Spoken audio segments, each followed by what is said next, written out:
Hey everyone, this is Sean, the trans vegan. Today we're making a green tofu curry.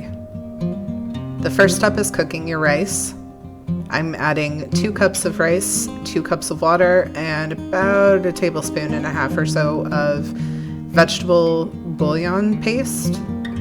And this is so I don't need to salt the water, and it also adds a really nice flavor. So I'm going to cook that in my Instant Pot on pressure cook for 4 minutes. Then I'm heating up a pan and adding my coconut milk. You want to make sure it's full fat coconut milk. And to this I'll be adding some Thai curry green curry paste. And I probably add a couple of tablespoons of that.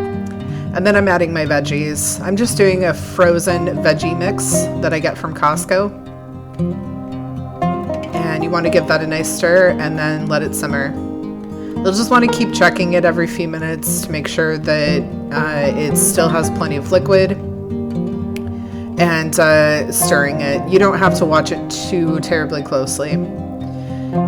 Once the veggies are mostly cooked, you'll want to add your tofu. I'm using firm tofu, and I just cube it up. And then I give that a nice stir and let it simmer some more.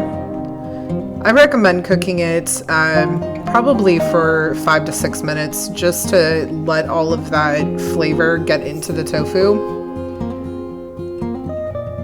And as long as you have plenty of liquid, you can cook it for longer if you'd like. So now I'm adding some salt and pepper. And yeah, just I lost my train of thought there. Sorry about that. So I add some salt and pepper and let it simmer, give it a good stir.